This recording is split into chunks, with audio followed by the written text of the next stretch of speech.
Je voudrais vous annoncer ici que demain et après-demain, nous avons 2 cultes particuliers. Demain, on va prêcher pendant peut-être 30 à 40 minutes et on va prendre suffisamment du temps de prière. Amen. Demain, ça sera un culte spécial de prière d'impactation. Le frère qui nous aide souvent à la lecture, vous pouvez nous aider à lire Romains le chapitre 1, le verset 11, s'il vous plaît. Romains chapitre 1, verset 11.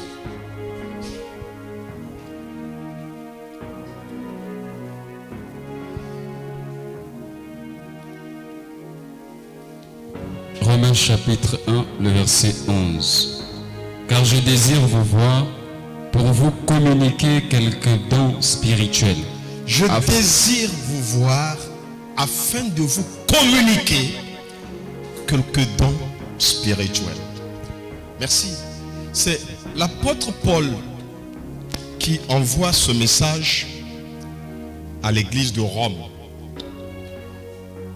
Son désir le plus vif en allant à la rencontre de cette église de Rome, c'est pour que cette rencontre puisse booster quelque chose. Il dit, je désire vous voir afin de vous communiquer quelques dons spirituels. Le don, le culte de demain, c'est un don de communication, un culte de communication, un culte d'impactation, un culte de transfert de grâce. Comme l'apôtre Paul disait, je désire vous voir afin de vous communiquer les dons spirituels. Je désire vous voir afin de vous transférer des grâces. Et le culte que nous allons avoir demain, ça sera un culte de transfert de grâce, un culte d'impactation, un culte de communication. Amen. Afin que par la puissance du Saint-Esprit, nos infirmités soient transformées en capacités. Que le Seigneur transforme des infirmes, des handicapés en de potentiels gagneurs d'âme avec lesquels nous allons amener un grand réveil, non seulement dans ce quartier, mais dans cette ville de Pointe-Noire, non seulement Pointe-Noire, mais dans ce pays, le Congo. Vous êtes des canaux par lesquels le Seigneur veut bénir cette nation. Alléluia. Comme était en train de dire le modérateur tout à l'heure, comme l'apôtre Paul pouvait dire, que ce que tu as entendu de moi en présence de beaucoup de témoins, transmets-le à d'autres témoins fidèles qui le transmettront aussi à d'autres. Cette formation est comme une formation de formateur. Amen. Cette formation est comme une formation de formateur où tu reçois et tu vas transmettre encore. Amen. Mais je voudrais, il y a des gens ici qui viennent des autres églises qu'on a invitées. Il y a des gens qui viennent des autres églises qu'on a invitées. Merci. Que Dieu vous bénisse. Que Dieu vous bénisse. Merci. Mais je voudrais vous communiquer une pensée très importante. Je l'ai partagée avec le pasteur Gervais, mais je voudrais vous la partager parce qu'elle bouillonne dans mon cœur. Et je voudrais que vous soyez témoins de ces choses quand elles vont arriver. Aidez-nous à lire Michée, le chapitre 1, chapitre 4, le verset 1 et 2.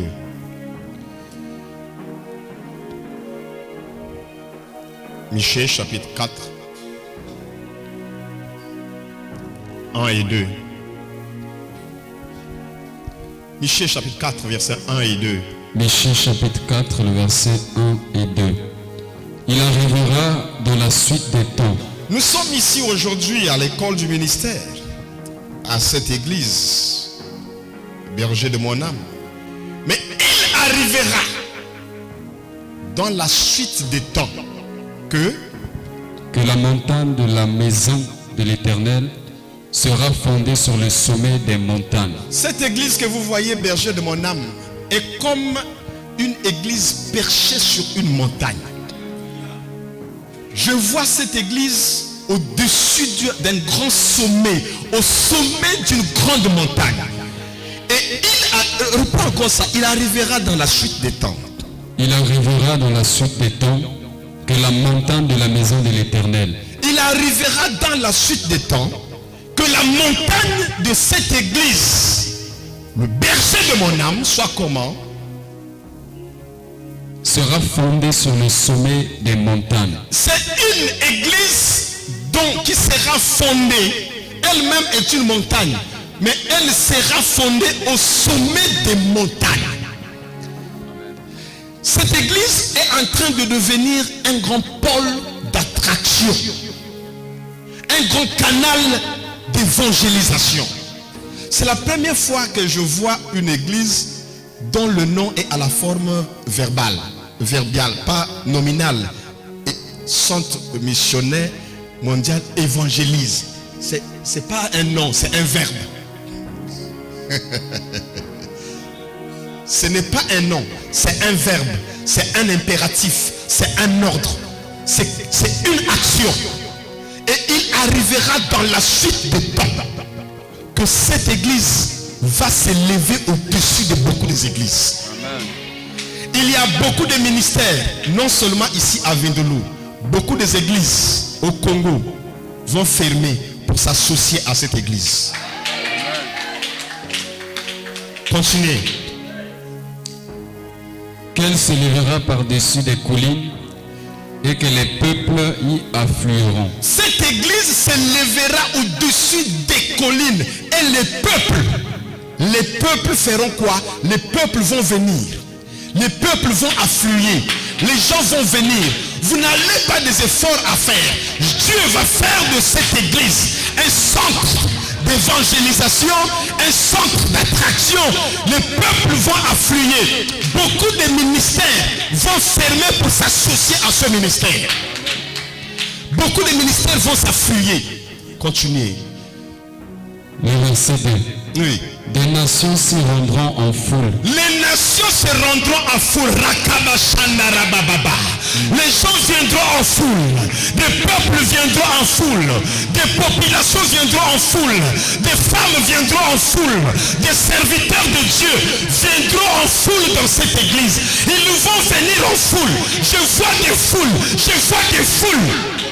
Cette église est un ministère de la foule. Je suis en train de voir des grandes foules. Les peuples viendront en foule. Je suis en train de voir des foules qui sont en train de venir. Des foules nombreuses. Des gens viennent en foule. Continuez à lire, mon cher ami. Et diront, venez. Les gens vont dire, venez. Et montons à la montagne de l'Éternel. Montons à l'église du berger de mon âme. Amen. Les gens disent, venons.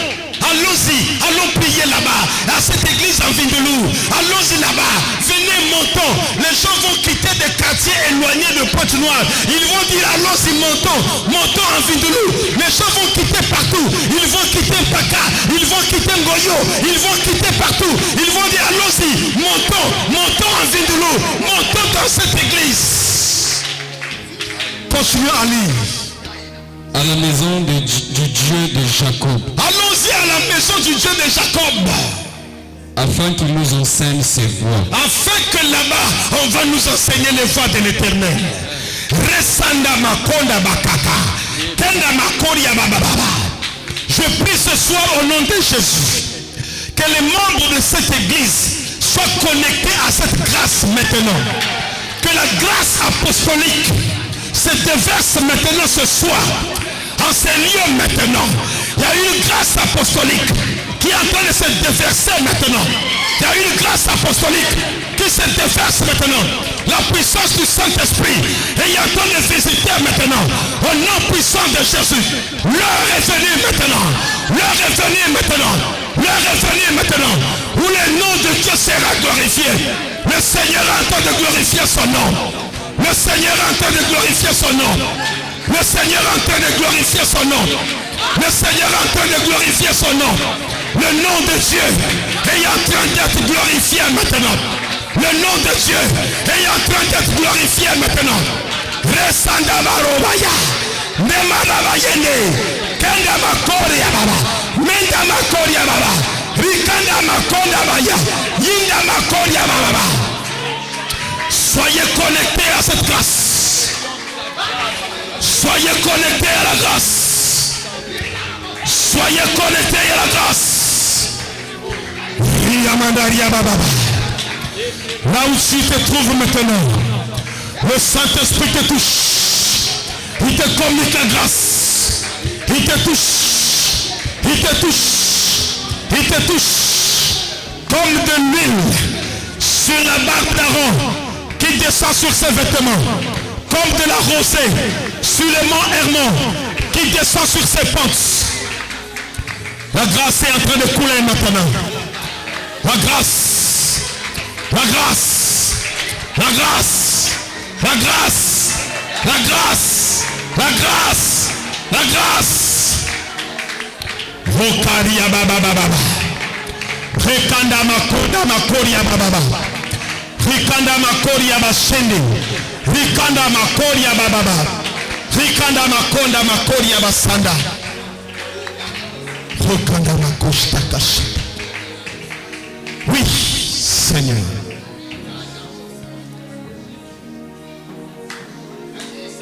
Holy Spirit of God, there is no one like you, Lord Jesus. You are the only true God, Lord. We want to worship your name tonight because you are worthy. We want to worship your name, Lord, because you are worthy. You are worthy to be worshipped. You are worthy to be worshipped. You are worthy, Lord Jesus. Haya, Lord. Receive honor, receive glory, receive the power, receive the anointing, Lord Jesus. You are anointing the church tonight by the power of the Holy Spirit of God. You are changing lives of people tonight. You are changing their life tonight. You are pouring the power of the Holy Spirit tonight, changing the situation in that church. You are changing the situation tonight, Lord. I see you changing situations, Lord. I see you changing situations, Lord. I see you changing situations. I see you changing situations, Lord. Risanda ya baba. Hokanda makonda ya baba. Lord, donne-moi un signe ce soir, Seigneur. Donne-moi un signe ce soir, Seigneur. Donne-moi un signe ce soir, Seigneur. Donne-moi un signe ce soir, Seigneur. Seigneur, donne-moi un signe. Seigneur, donne-moi un signe. Jésus, donne-moi un signe. Donne-moi un signe ce soir. Donne-moi un signe ce soir. Donne-moi un signe ce soir, Seigneur. Donne-moi un signe.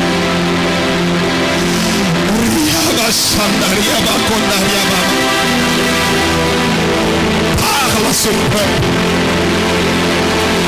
Parle à ce peuple. Parle à ce peuple. Parle à ce peuple.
Sois simplement calme là où tu es.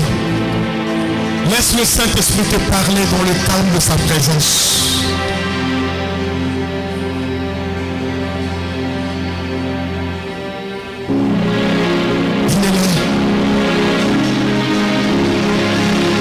Laisse-le te parler maintenant dans le calme de sa présence.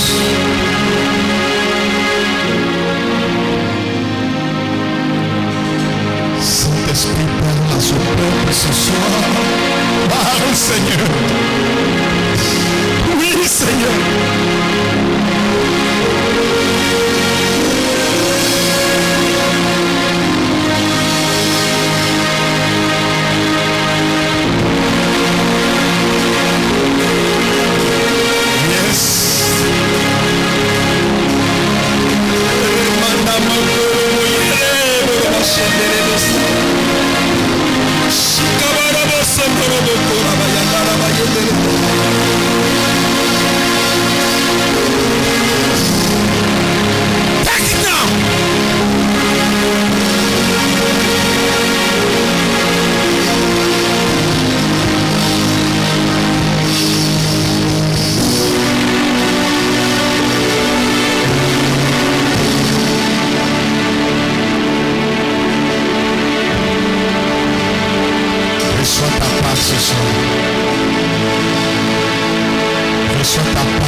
Merci Seigneur.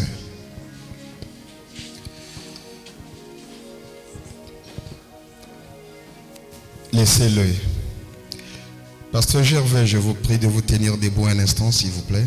Mon cher ami, prenez encore votre Bible. Donnez cette parole que je vais vous dire à l'homme de Dieu. Isaïe, le chapitre 43. Le verset 9 à 13. Allez jusqu'à 14, s'il vous plaît. Cette parole est pour l'homme de Dieu, ici debout. Nous lisons Isaïe chapitre 43, le verset 9 au verset 14. Que toutes les nations se rassemblent et que les peuples se réunissent. Qui d'entre eux a annoncé ces choses, lesquelles nous ont fait entendre les premières prédictions, qu'ils produisent leurs témoins et établissent leurs droits. Qu'on écoute et qu'on dise, c'est vrai. Vous êtes les témoins de l'Éternel, vous et mon serviteur que j'ai choisi, afin que vous le sachiez, que vous me croyez et compreniez que c'est moi. Avant moi, il n'y a point été formé de Dieu, et après moi, il n'y en aura point. C'est moi qui suis l'Éternel, et hors moi, il n'y a point de sauveur. C'est moi qui ai annoncé, sauvé, prédit. Ce n'est point parmi vous un Dieu étranger. Vous êtes les témoins de l'Éternel. C'est moi qui suis Dieu. Alléluia. Je le suis dès le commencement, et nul ne délivre de ma main. J'agirai, qui s'y opposera. J'agirai, qui s'y opposera. J'agirai, qui s'y opposera. Allez-y dans Isaïe 41. J'agirai, qui s'y opposera. Gervais, j'agirai, qui s'y opposera. Versets 9 à 12. Isaïe 41, 9 à 12. Toi, Gervais, que j'ai pris aux extrémités de la terre. Oh Gervais que j'ai pris aux extrémités de la terre. Et que j'ai appelé d'une contrée lointaine. J'étais appelé d'un village lointain. À qui j'ai dit. Je t'ai dit. Tu es mon serviteur. Tu es mon serviteur. Je t'ai choisi. Je t'ai choisi. Et ne te rejette point. Je ne te rejette pas aujourd'hui. Ne crains rien. Ne crains rien, Gervais. Car je suis avec toi. Car je suis avec toi. Ne promène pas les regards inquiets. Ne promène pas des regards inquiets. Car je suis ton Dieu. Je suis ton Dieu. Je te fortifie. Je te fortifie. Je viens à ton secours. Je viens à ton secours. Je te soutiens de ma droite Je te triomphante. soutiens de ma droite triomphante. Voici, ils seront confondus. Ils seront confondus. Ils seront couverts de Ils honte. seront couverts de honte. Tous ceux qui sont irrités contre toi. Tous ceux qui sont irrités contre toi. Ils seront réduits à rien. Ils seront réduits à rien. Ils périront. Ils périront. Ceux qui disputent contre toi. Tous ceux qui disputent contre toi. Tu les chercheras Tu les chercheras. et ne les trouveras plus. Ceux qui te suscitent querelle, ils seront réduits à rien. Réduits à néant. Ceux qui te faisaient la guerre. Parole du Seigneur. Lord, you have spoken. You are not a man to lie. You are not the son of man to repent of what you have said. Your word is yes and amen. What you say shall come to pass. And the word you have spoken to your servant Gervais Ebinika tonight, you have chosen him, Lord. You have chosen him from far and you are bringing tonight here at the place. No weapon against him shall prevail. In the mighty name of Jesus. No weapon against his name shall prevail. Glorify your name, Lord. Let your name be glorified in life, Lord. Let your power be released. And give him a sign of your presence in his life, because he's the chosen one. Hearing thee, a mighty witness, a witness of your glory, a witness of your power, a witness of your anointing, the witness of your life, because he shall walk in the light. He shall walk in the light of your glory, Lord. In the name of Jesus Christ, our Lord and Savior. Amen. Praise the Lord. Praise the Lord. Praise the Lord. Amen. Thank you. God bless you, man of God. God bless you. Tu es un signe et un présage. Amen. Tu es un signe et un présage.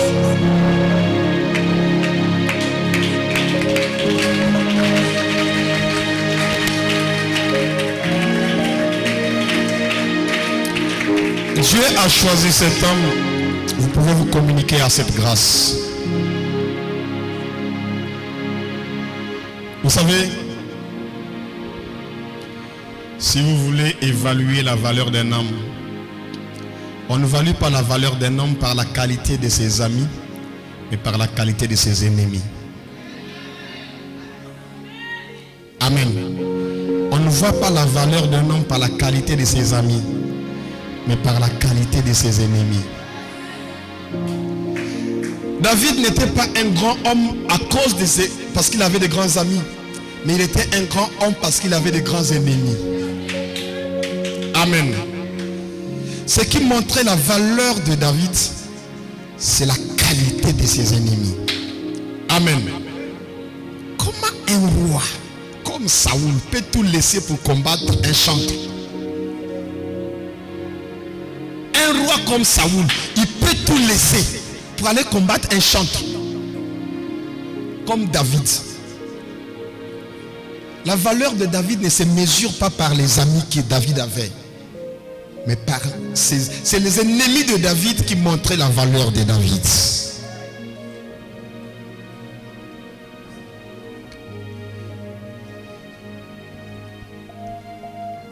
L'évangélisation personnelle. Chapitre 5. Comme l'indique le titre, c'est une approche personnelle ou individuelle du gagneur d'âme, sans avoir besoin d'une équipe. Je vous rappelle que demain est un culte spécial de prière, d'impactation, de communication, de transfert de grâce. Je vais demander aux organisateurs de veiller à ce que les ouvriers du culte demain soient dans une entière consécration. Chantres, instrumentistes, protocolaires, tous les ouvriers du culte, modérateurs, s'il vous plaît, soyez dans une entière consécration.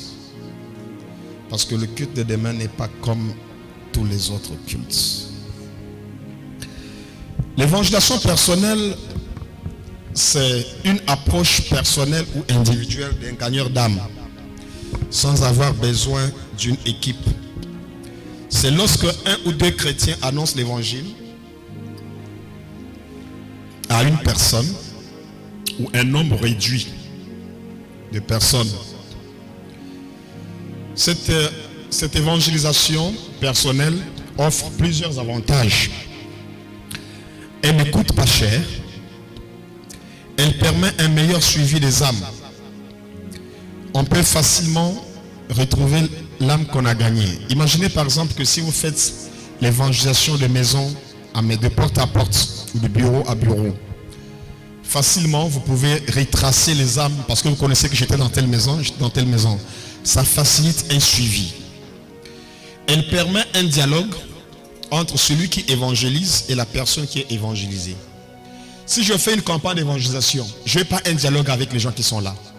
Mais quand je fais l'évangélisation personnelle, il y a un dialogue. Amen. Elle vous donne de gagner votre entourage.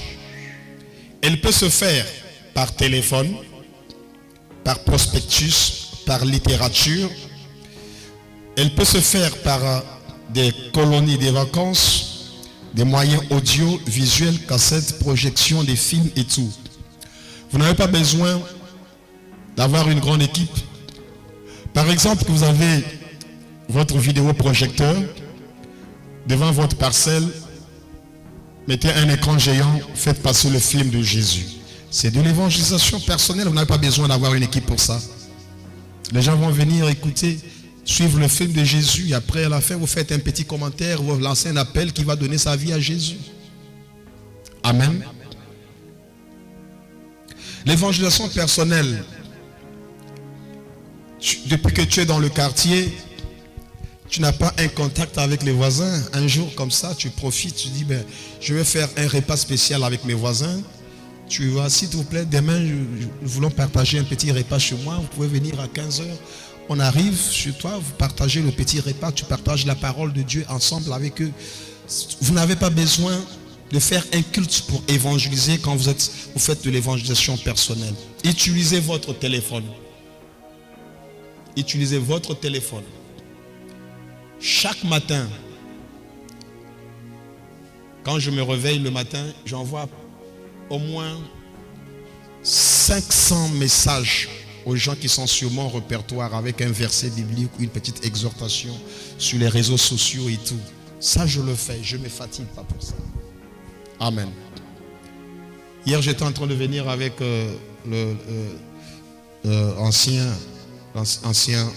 Nick qui me disait qu'au téléphone, il a réussi à convertir son frère qui est aux États-Unis. Il a seulement exhorté au téléphone. La personne a donné sa vie au Seigneur. Il a trouvé une église là-bas. On l'a baptisé seulement au téléphone. Amen. Utilisez tous les moyens en votre possession pour évangéliser.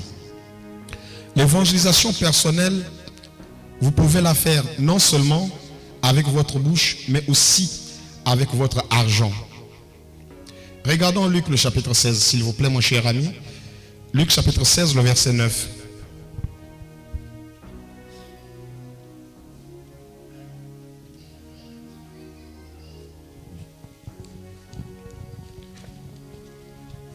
Luc 16, le verset 9.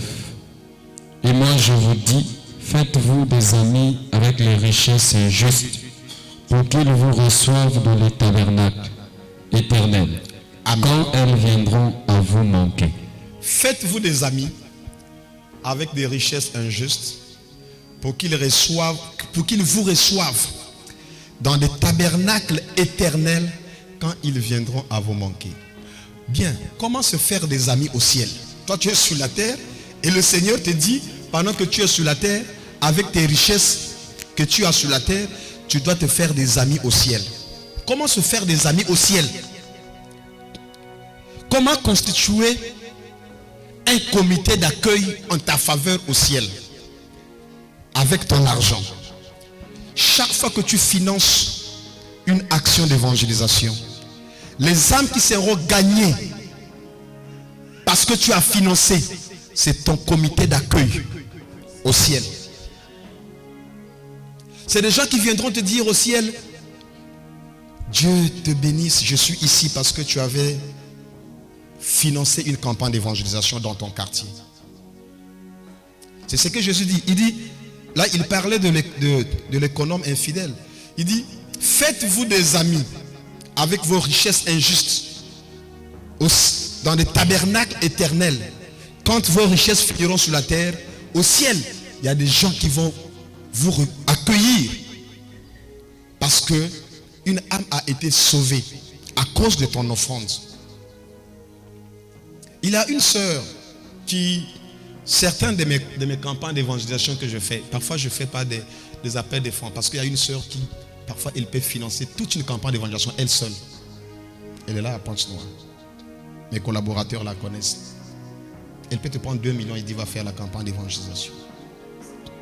Pour elle, vous pouvez penser que c'est l'évangéliste Cocon qui évangélise. C'est pas moi en fait. C'est elle qui évangélise avec son argent.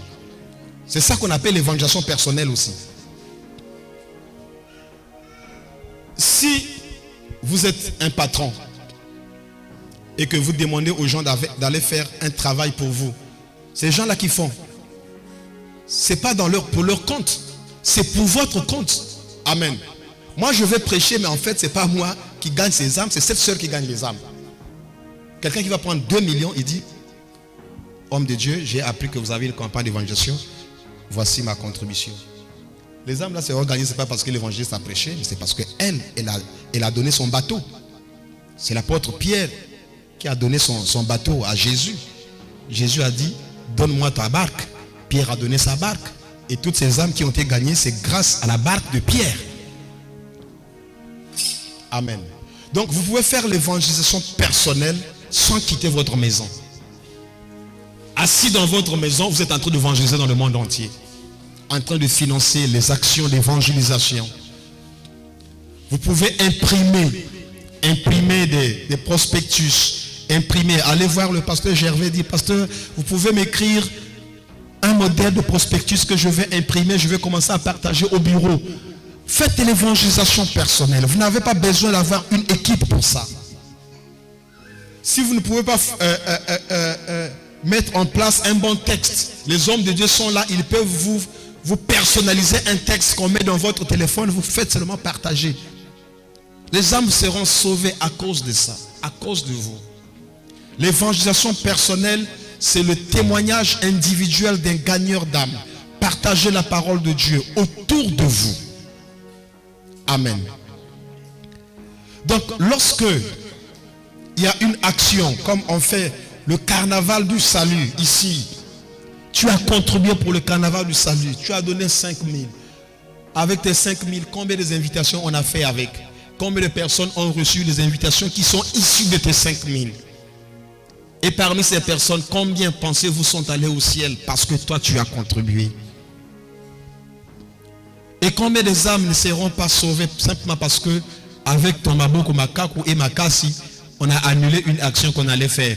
On allait faire une action d'évangélisation, on n'a pas eu les fonds, on a annulé. Pendant ce temps, toi tu as l'argent.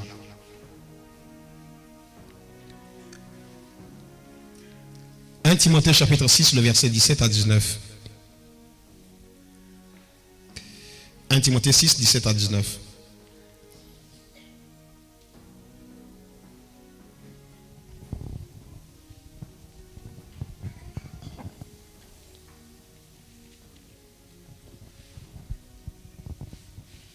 1 Timothée chapitre 6, le verset 17 à 19.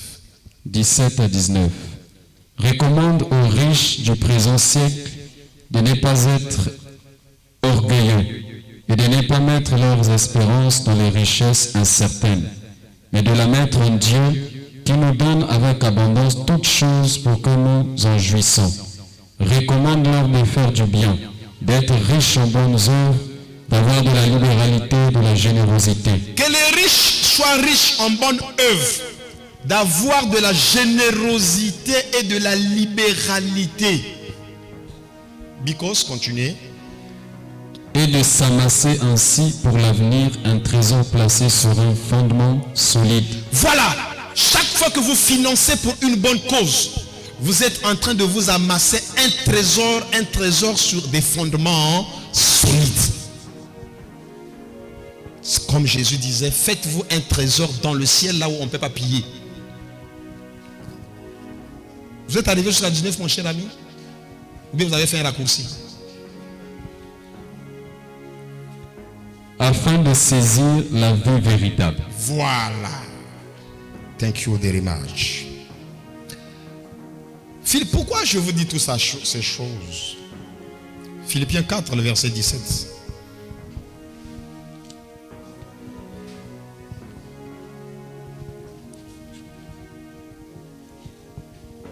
Philippiens 4, 17.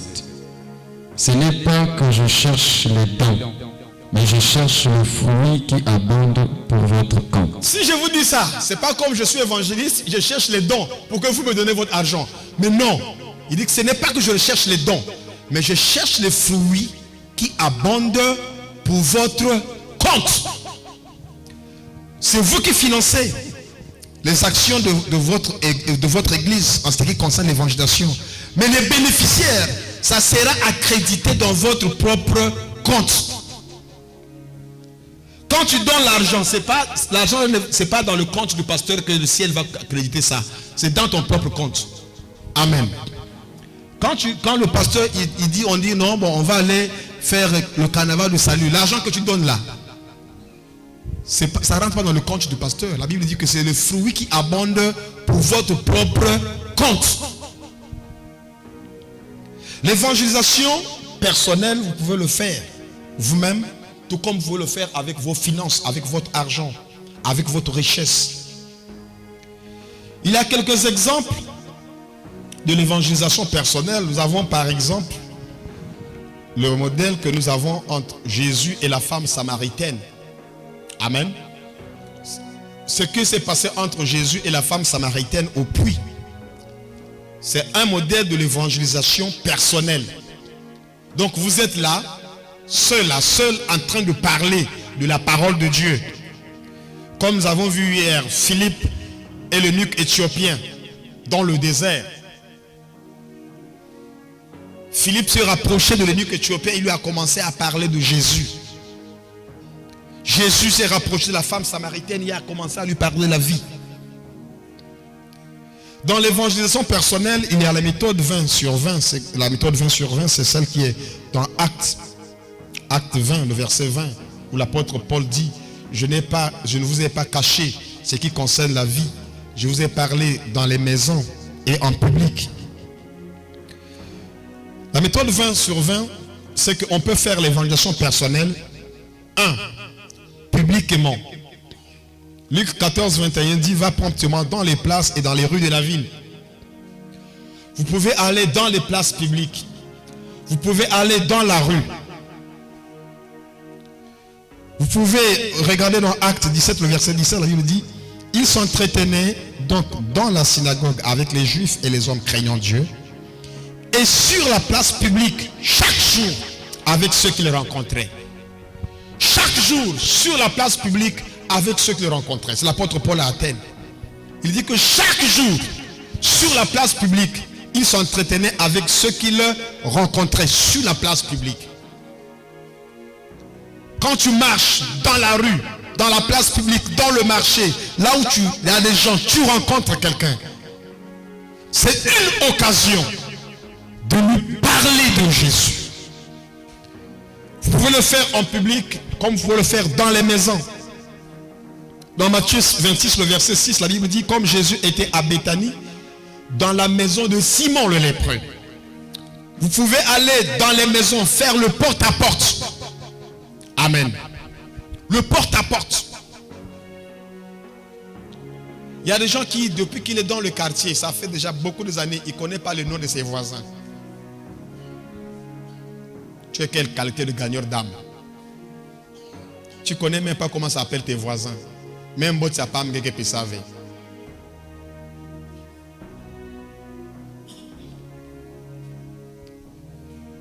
Comme Jésus était en chemin avec ses disciples, il entra dans un village.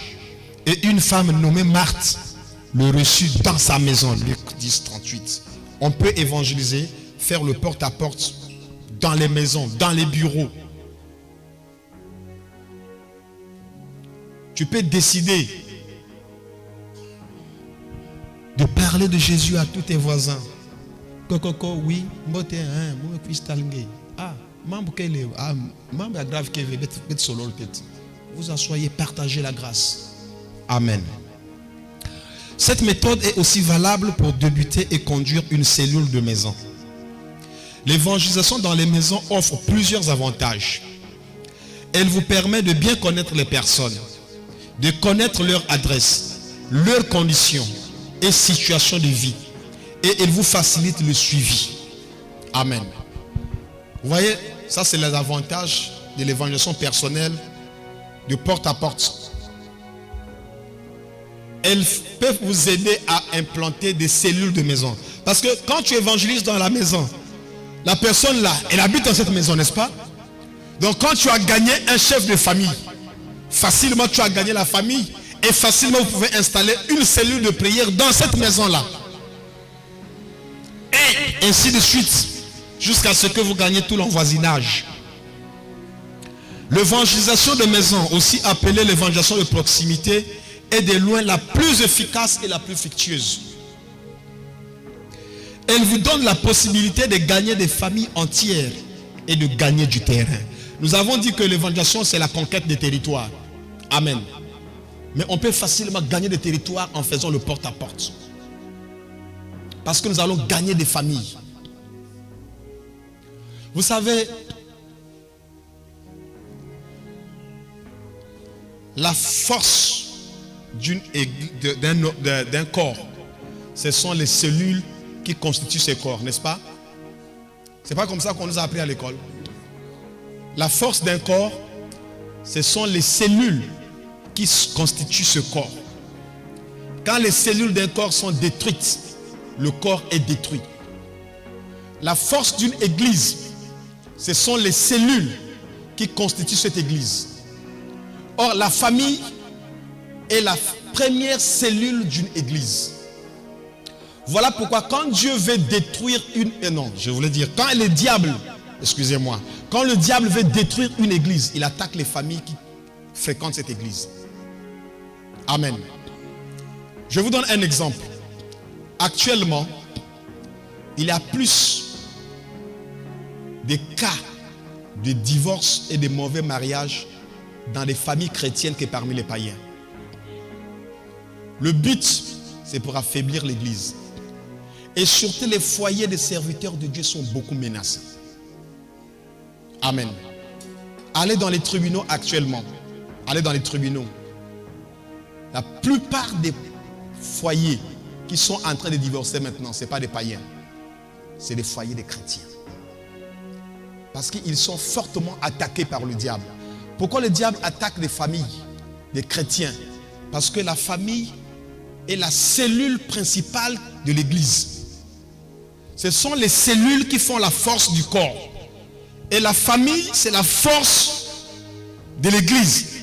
Quand une église a des familles qui sont fortes, cette église est forte.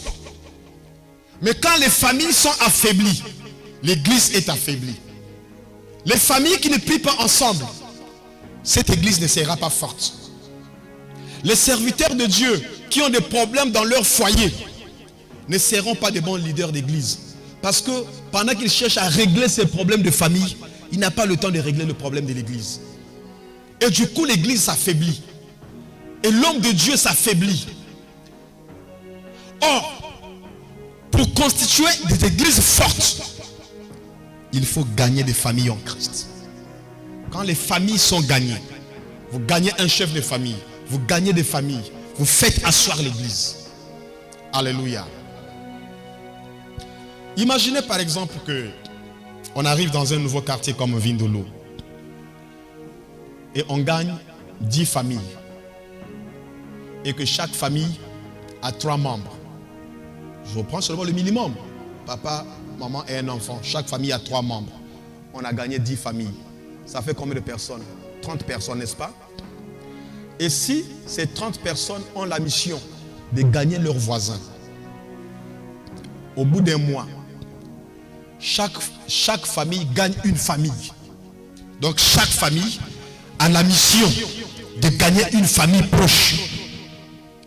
Au bout d'un mois, nous avons 300 nouvelles personnes qu'on a gagnées à l'église. Par proximité. Et ces nouvelles familles ont la mission de gagner de nouvelles familles. Au bout de 6 mois, nous aurons ici 3 cultes les dimanches. 2 cultes le matin et 1 culte l'après-midi. Awa, na église. Pourquoi vous boudez? Mais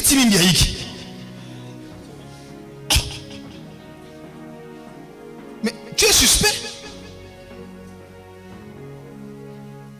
Donc l'ennemi de l'église là, donc c'est toi. Mais on dit qu'on va avoir 3 cultes, tu n'es pas content.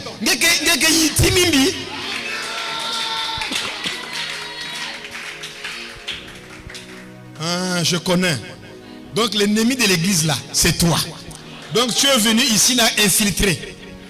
Pour qu'on ait ma stratégie à Beto, parce qu'on te dit qu'on aura 3 cultes, tu n'es pas content. Bon, que tu le veuilles ou pas, on aura 3 cultes les dimanches. Parce qu'il y a des choses qui ne dépendent pas de toi. Amen. Demain là, que tu le veuilles ou que tu ne veuilles pas, il y aura le soleil. Ça ne dépend pas de toi, ça dépend de Dieu. Amen. Il y aura le soleil demain. Amen. Et demain soir, que tu le veuilles ou que tu ne veuilles pas, la nuit viendra. Donc ça ne dépend pas de toi. Il y a des choses qui ne dépendent pas de toi, ça dépend de Dieu. Alors, il y aura 3 cultes ici le dimanche, ça ne dépend pas de toi, ça dépend de Dieu. Ça, tu crois ou tu ne crois pas, je m'en fiche. Ça ne dépend pas de toi. Le soleil ne va pas refuser de venir demain parce que tu ne crois pas au soleil, il y aura le soleil. Amen. Il y aura 3 cultes le dimanche. 2 le matin et 1 culte le soir. J'ai seulement pitié de vos pasteurs ici parce qu'ils vont galérer. Parce que c'est pas facile, mais ça va aller. Les gagneurs d'âme qui se sentent intimidés par la foule pourraient être à l'aise et confiants dans l'évangélisation personnelle dans les maisons. Ce n'est pas tout le monde qui est capable d'aller affronter une foule, mais tout le monde est capable au moins de parler à 1 ou 2 personnes. Ça c'est facile, non? Il y a la méthode de pèlerin qu'on peut utiliser comme évangélisation personnelle. Luc 24, le verset 15. Pendant qu'ils parlaient et discutaient, Jésus s'approcha et il fit route avec eux. La méthode de pèlerin ou du voyageur consiste à profiter d'un parcours. Bus, train, marche, taxi, avion, bateau pour témoigner de Jésus à vos compagnons de route. Il est plus facile et aisé d'engager une conversation intéressante avec votre compagnon de route. Amen. Je vais à Brazzaville, na bus. Bon, mon voisin qui est assis là. En tout cas, on va quitter Pointe-Noire à 7h. On va arriver à Brazzaville à 15h. Vous ne voyez pas que non? M'interdire de lui parler de Jésus, c'est trop me demander. Amen. Et en plus, la personne est mal barrée. C'est-à-dire qu'il est obligé de m'écouter. Parce que c'est mon voisin de bus. Donc, il est obligé. Donc, un long culte. Le culte va commencer de 7h à 15h. Il ne peut pas changer de place. C'est-à-dire qu'il est obligé de m'écouter seulement. Donc, il y a des opportunités que Dieu crée pour évangéliser. Amen. L'évangélisation stratégique. Chapitre 6. Il n'existe pas une formule fixe qui définit la meilleure stratégie de l'évangélisation. Non. Il n'y a pas une formule que non, pour évangéliser, il faut faire X plus Y égale XY. Ça n'existe pas. Mais toute action menée sous la conduite du Saint-Esprit demeure productive. Donc la meilleure stratégie de l'évangélisation, c'est se laisser conduire par le Saint-Esprit. L'évangélisation n'obéit à aucune règle. Et ses résultats ne suivent ni un schéma humain, ni un calcul mental. Toute évangélisation menée avec des motivations charnelles et des aspirations issues d'une vaine gloire porte en elle-même des germes de sa contre-productivité. On n'évangélise pas pour prouver à l'autre que nous sommes que l'enda. Amen. On évangélise sous le coup du cœur.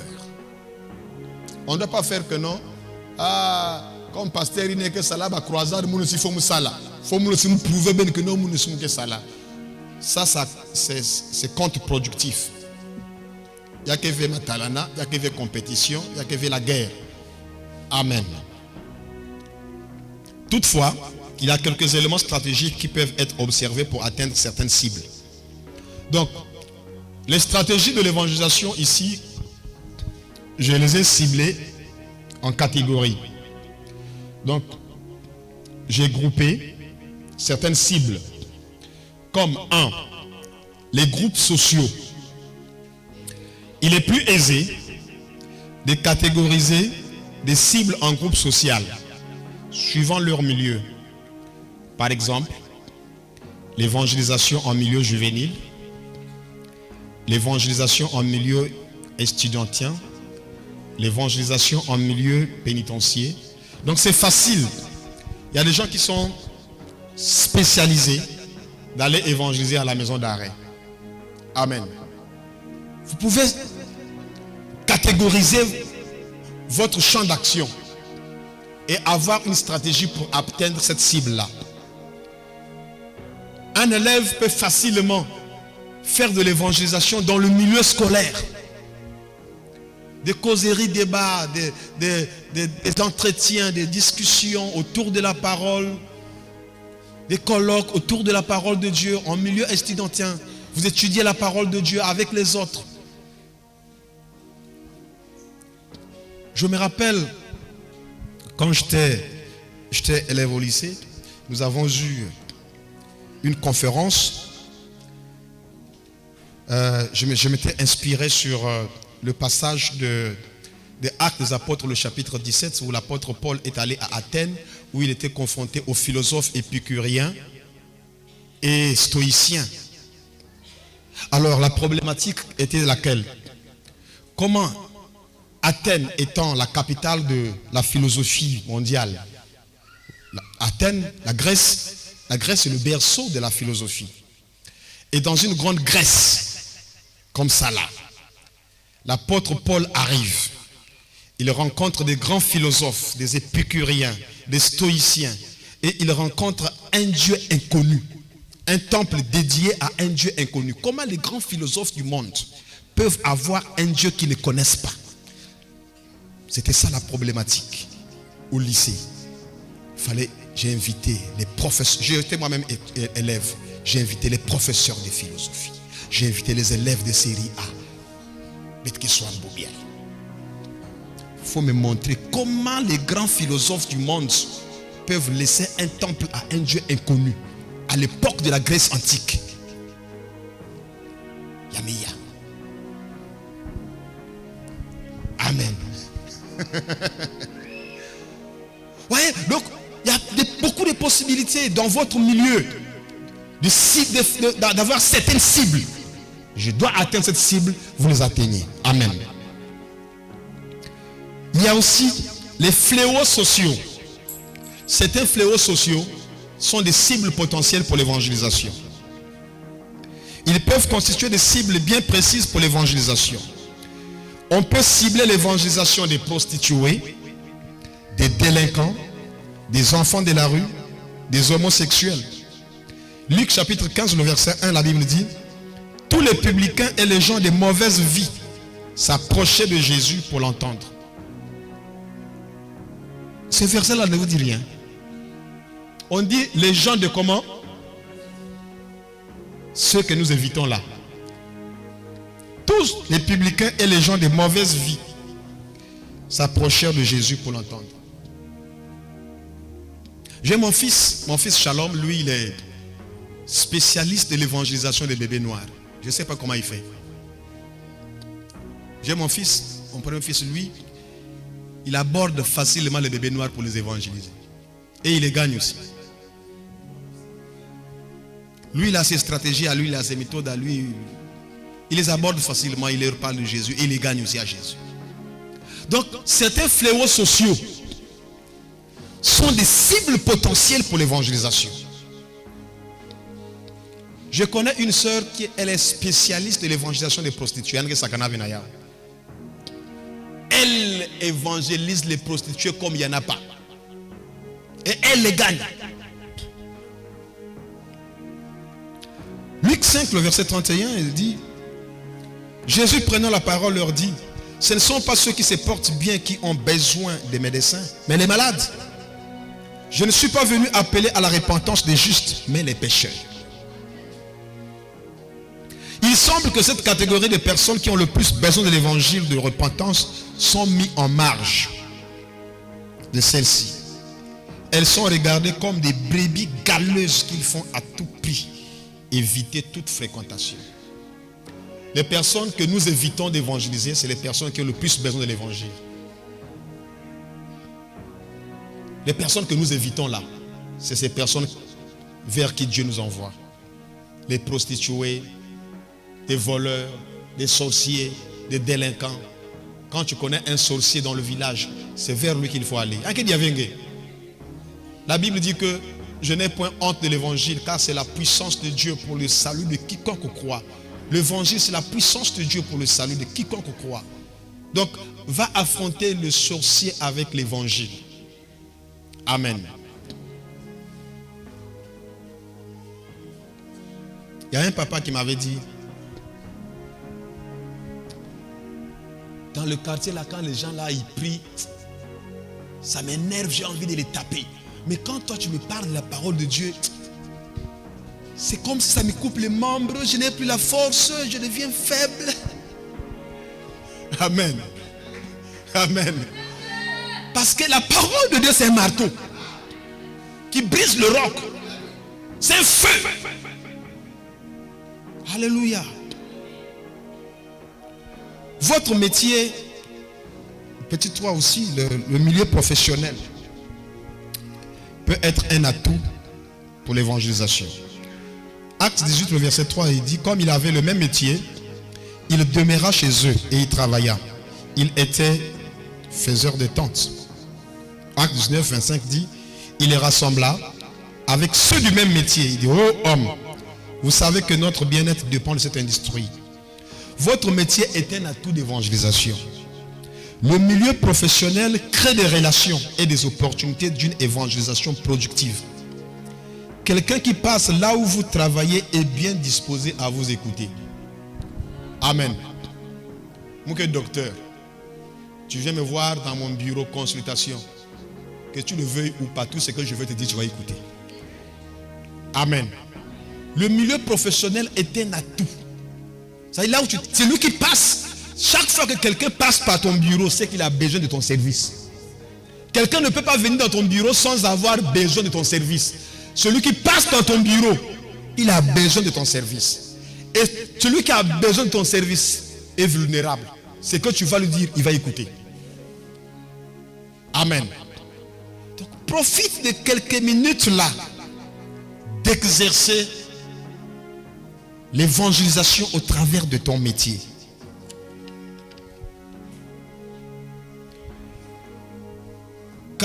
Le service. Une autre stratégie de l'évangélisation, c'est le service. 1. Demander un service. Jésus a présenté l'évangile à la femme samaritaine en lui demandant un service. Il a commencé par lui demander de l'eau. Une personne qui vous rend service vous donne la possibilité de devenir une bénédiction pour elle. Élie est devenu une bénédiction pour la veuve de Sarepta. Élisée est devenu une bénédiction pour la femme sunamite. Demander un service à quelqu'un, c'est une stratégie d'approche. Amen. Donc parfois tu ne sais pas comment aborder quelqu'un. Facilement, demande-lui un service. Le fait de demander un service, c'est simplement une manière de commencer la conversation. Bonjour papa, s'il vous plaît, je cherche la route qui mène vers Vindoulo. Vindoulo, hein? Oh, regarde, tu vas là, tout droit. Prochaine arrêt, tu vires à gauche. Ah, merci beaucoup. Vous savez, dans la vie, facilement, on peut se perdre. Heureusement que Jésus est venu pour être le chemin, la vérité et la vie. C'est lui qui nous montre le chemin quand on se perd. Vous voyez? Voilà. C'est pas que tu connais pas la route de Vindoulo, mais le fait d'avoir demandé le service. Vous pouvez m'expliquer s'il vous plaît comment je peux arriver à Vindoulo? Il vous explique. Ah, vraiment merci, vous m'avez rendu un service. Vous savez que dans la vie on peut se perdre facilement. Mais heureusement que Jésus est venu, il a dit je suis le chemin, la vérité et la vie. Nul ne peut aller au Père sans passer par moi. Si ce n'était pas toi, j'allais me perdre. Et dans la vie tu peux aussi te perdre sans Jésus. Et tu présentes l'évangile. Amen. Tu présentes l'évangile. Jésus ne pouvait pas causer avec la femme samaritaine sans lui demander un service. Ce n'était pas possible. Les Juifs et les Samaritains ne s'entendent pas. Si Jésus venait brusquement, madame, je suis venu te parler de Jésus, la femme là n'allait pas écouter. Mais Jésus a commencé par, s'il vous plaît madame, je peux avoir un verre d'eau? Ah, mais toi tu me demandes de l'eau, toi tu es juif, moi je suis samaritain. Comment tu me demandes de l'eau? Jésus dit, mais je te demande de l'eau parce que tu sais, si tu connaissais qui moi j'étais, c'est toi qui allais me demander de l'eau, madame. Toi me donner de l'eau, mais avec quoi tu peux me donner de l'eau? Le puits là est si profond. Et Jésus a profité de l'eau que la femme était en train de puiser, de lui parler de l'eau de vie. Il dit, si toi tu bois l'eau que moi je donne, le fleuve d'eau vive couleront de ton cœur jusqu'à la vie éternelle. La femme était en train de puiser de l'eau et Jésus lui a donné de l'eau vive. Amen. Comment Jésus a abordé la femme? En lui demandant un service. Tu peux demander un service à quelqu'un simplement pour lui aborder. Alléluia.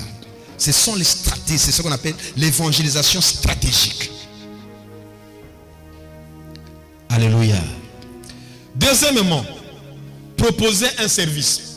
Donc non seulement vous pouvez demander un service, mais vous pouvez aussi proposer un service. Ici, c'est vous qui proposez votre aide. La personne à qui vous rendez service reste à votre disposition et sera disposée à écouter tout ce que vous lui direz. Je donne un exemple. Une maman est en train de quitter le marché, bien chargée avec 2 sacs. Quoi sac à foufou, quoi sac à zande. Maman, vous allez loin.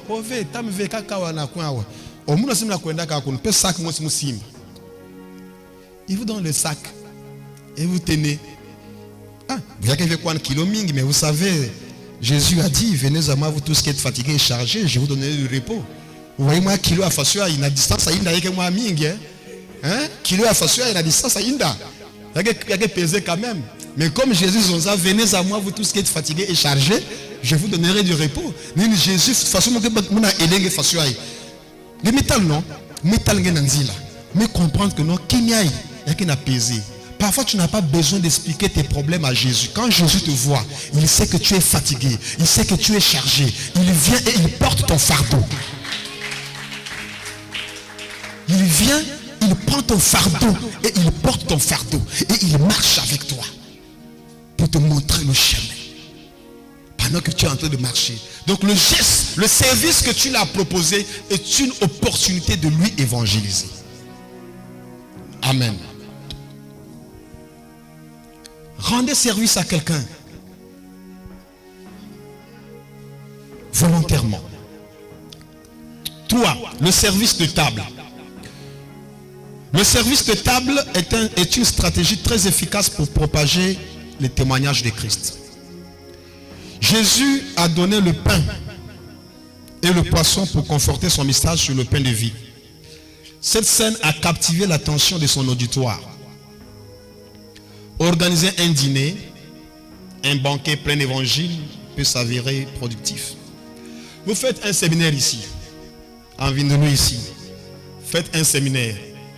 inviter tous les hommes d'affaires de Vindoulou à l'église pour le séminaire thème. Repentez-vous, ils ne viendront pas. Faites un banquet.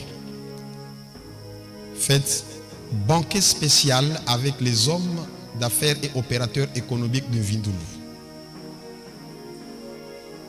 Écrivez seulement comme ça. Banquet spécial avec les hommes d'affaires et opérateurs économiques de Vindoulou. Mettez des mots gros comme ça là. Banquet, dîner, quelque chose comme ça là. Dîner de gala. Hein? Même s'il n'y a pas beaucoup de nourriture, écrivez un mot qui est gros. Comme il y a la bouffe, ils vont venir. Amen. Pour manger là, ils vont venir. Faites un bon truc là. Appelez même les sœurs qui connaissent faire le service traiteur. Même s'il n'y a pas beaucoup de nourriture, mais faites que ça soit joli.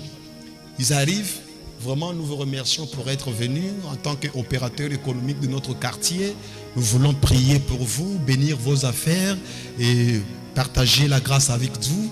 Donc on va prier pour bénir la nourriture. Mais avant de prier, j'ai quelque chose à partager de la part du Seigneur avec vous. Ils sont déjà assis.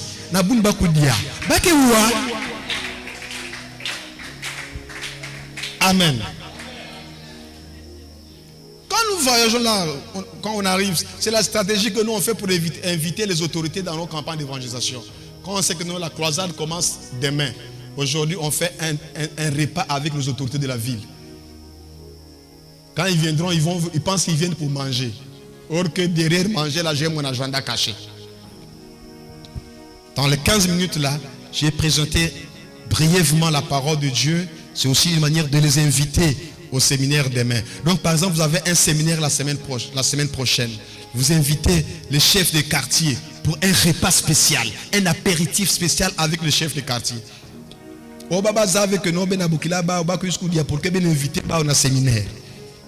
Ils ont fini de manger. Enfin, bon, messieurs les chefs de quartier, nous sommes très contents. Nous avons un grand séminaire dans votre quartier qui aura demain. Voici votre invitation spéciale. Nous avons voulu vous honorer.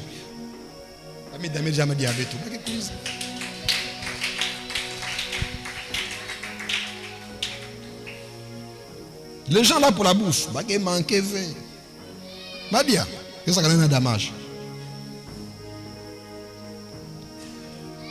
l'identification. Il me reste combien de minutes s'il vous plaît?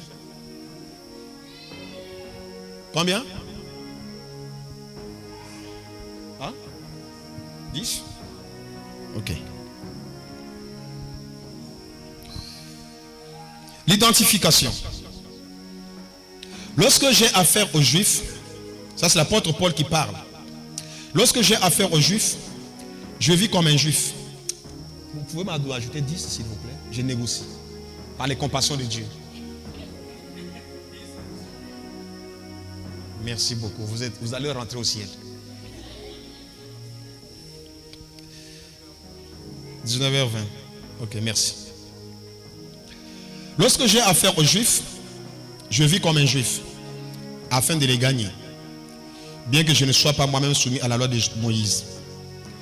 Je vis comme si je l'étais lorsque j'ai affaire à ceux qui sont soumis à cette loi, afin de les gagner. De même, lorsque je suis avec ceux qui ignorent la loi de Moïse, je vis comme eux, sans tenir compte de cette loi, afin de les gagner. Cela ne veut pas dire que je suis indifférent à la loi de Moïse, car je suis soumis à la loi de Christ. Avec ceux qui sont faibles dans la foi, je vis comme si j'étais moi-même faible, afin de les gagner.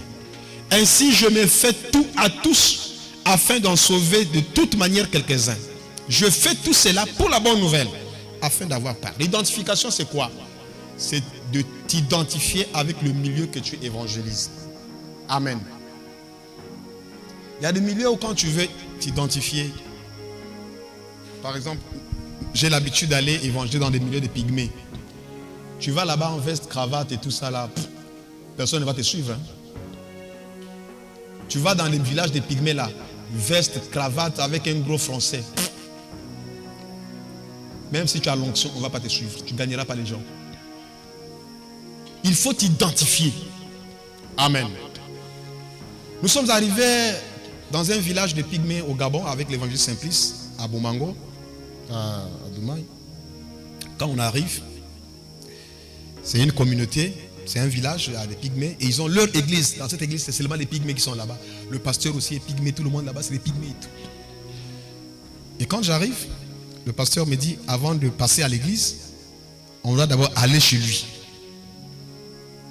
Mais quand je regarde l'heure, je dis, mais on est déjà en retard. Il dit, non, non, non, on passe d'abord à la maison avant de venir à l'église. Je dis, ok. On arrive à la maison. Ils ont fait à manger. Mwamba.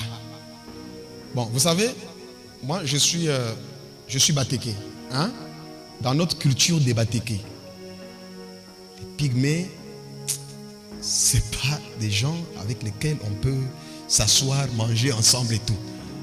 J'ai grandi dans cette culture-là. C'est comme ça que moi j'ai grandi. Et la famille dans laquelle moi j'ai grandi dans la famille qui est comme une famille royale, quelque chose comme ça là. Donc du coup, même rentrer dans cette maison-là, normalement, je ne peux pas. Et quand j'arrive, qu'elle m'a dit en plus, Mwamba. Mwamba, Yababongo.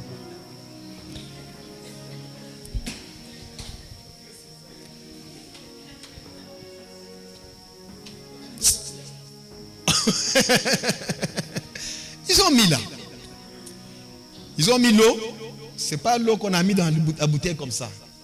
L'eau dans un gros gobelet. Ce n'est pas l'eau dans la bouteille, tu te sers.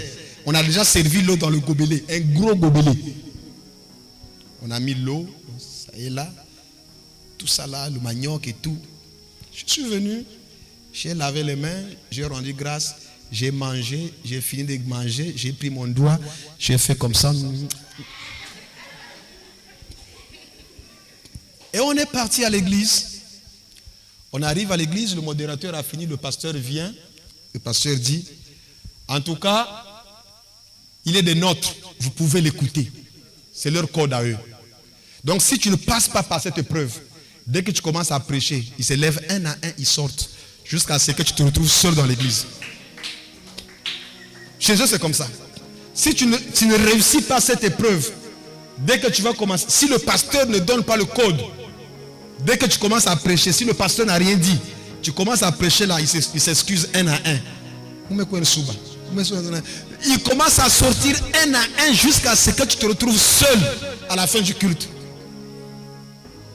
Et le pasteur dit, c'est l'un des nôtres. Il a bien mangé et il a tout mangé. Dès qu'il a dit ça, ils ont acclamé.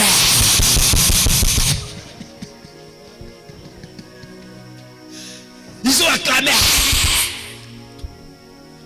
Et on a passé un bon culte. On a dansé, L'évangile Saint-Pierre, là. On a commencé à danser. Leurs chansons là, des très bons chantres, je vous assure. Vous allez évangéliser dans un endroit, identifiez-vous à ces personnes. Amen. Identifiez-vous. Faites comme eux. Faites comme eux. Si c'est possible de prêcher dans leur langue, faites-le. Identifiez-vous aux personnes que vous voulez gagner. Si vous ne vous identifiez pas, vous allez créer une barrière. Vous allez créer une barrière. Cette barrière-là peut être un blocus qui empêche l'évangile d'atteindre et de sauver les gens. Amen. L'orientation de la pensée, enfin. L'orientation de la pensée. L'autre stratégie de l'évangélisation, c'est l'orientation de la pensée. Lisons dans Actes des Apôtres, le chapitre 8, le verset 30, et ensuite on lit le verset 35. Philippe a couru et entendu l'Éthiopien qui lisait le prophète Ésaïe. Il lui dit, comprends-tu ce que tu lis?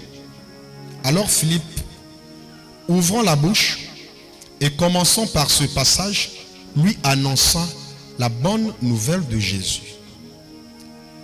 Alors Philippe, ouvrant la bouche et commençant par ce passage, lui annonçant la bonne nouvelle. Le rançon de la pensée, c'est quoi?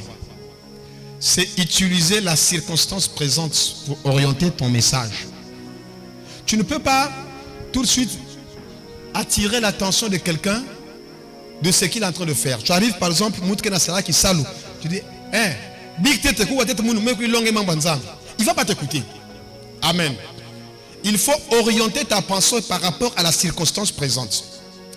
Philippe n'a pas commencé à annoncer autre chose. Il a commencé à prêcher par rapport à ce que le gars est en train de faire. Il vient, il voit le monsieur en train de lire, il dit, comprends-tu ce que tu lis? Donc il doit commencer à lui évangéliser par rapport à ce que la personne est en train de faire. Tu arrives dans une maison, tu vois une femme en train de laver ses assiettes, tu dis, maman,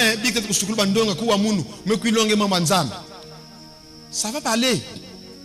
Tu vois la personne en train de laver les assiettes. Bonjour maman, vous lavez les assiettes? Oh, c'est très bien. Vous savez, quand vous lavez les assiettes comme ça là, vous savez, il y a un verset de la Bible où Jésus a dit, vous lavez le dedans de votre coupe et vous ne lavez pas l'extérieur. Vous lavez l'extérieur, mais vous ne lavez pas le dedans. Donc, la même manière que que vous lavez les assiettes comme ça là, normalement, c'est comme ça aussi que nous devons laver notre cœur. Parce que vous savez, pourquoi tu ne peux pas garder les assiettes sales? Parce que tu ne vas pas laver manger dans les assiettes sales. Or, Dieu aussi veut venir dans nos vies. Mais Dieu ne voudra pas que tu sois comme une assiette sale quand Dieu va venir te visiter. Donc, de la même manière que tu laves ton assiette, c'est comme ça aussi que tu dois laver ton cœur. Voilà pourquoi, regarde ce que la parole de Dieu dit. Et tu ouvres ta Bible et tu commences par rapport à ce qu'il est en train de faire. Tu ne peux pas attirer l'attention de quelqu'un, non. Tu rentres dans un bureau, quelqu'un est en train de travailler. Arrête d'abord de travailler. Écoute-moi d'abord. Non. Par rapport à la chose que la personne est en train de faire. Tu arrives dans un garage, tu vois le monsieur, c'est un mécanicien bien transpiré. Oh, bonjour le boss, bonjour. Comment ça va? Ça va? Ah, ça doit être une panne grave, hein? Oh non, c'est pas vraiment grave. Ah oui, vous savez, toi tu es un spécialiste. Vous savez, dans toutes choses, il y a toujours un spécialiste. De la même manière que tu maîtrises la mécanique de voiture, c'est comme ça que Dieu maîtrise l'autonomie, la mécanique du corps de l'homme, de l'âme, du corps, de l'esprit. Parce que Dieu maîtrise toutes choses. Comme tu maîtrises ça là, il n'y a pas une panne qui peut te dépasser. Mais parfois c'est compliqué, mais pour Dieu c'est pas compliqué parce que Dieu connaît ton cœur, il connaît ton âme, il connaît ton esprit. Tu as prêché à un mécanicien sans lui interdire de faire sa mécanique. Il fait sa mécanique et il t'a écouté attentivement. Tu ne peux pas d'abord lui dire, laisse d'abord ce que tu es en train de faire. Tout à l'heure, nous avons vu, je vous ai parlé de l'apôtre Paul à Athènes. Amen. L'apôtre Paul arrive à Athènes. Il rencontre des philosophes, des grands philosophes, des épicuriens, des stoïciens. Mais il ne vient pas vous dire que non, vous les philosophes là, vous irez en enfer. Il vient, il dit, oh, homme athénien, je vous trouve à tous égards extrêmement religieux. J'ai trouvé même dans votre ville un temple dédié à un Dieu inconnu. Et ce que vous adorez sans le savoir, c'est celui que je vous parle aujourd'hui. Et lorsque l'apôtre Paul parle, il n'ouvre pas la Bible. Quand vous lisez dans Acte 17, il cite Aratos, il cite Épiménide, des philosophes grecs de l'époque. Amen. Donc il cite des philosophes grecs de l'époque, il cite Aratos, il cite Épiménide, il cite des pensées des philosophes qui existaient déjà à cette époque. Et il leur présente l'évangile à partir de là. Et il dit, ce que vous adorez sans le savoir, c'est ce que je vous présente. Il n'a pas dit, vous êtes des...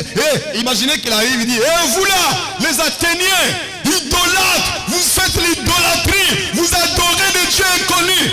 Qui allait l'écouter?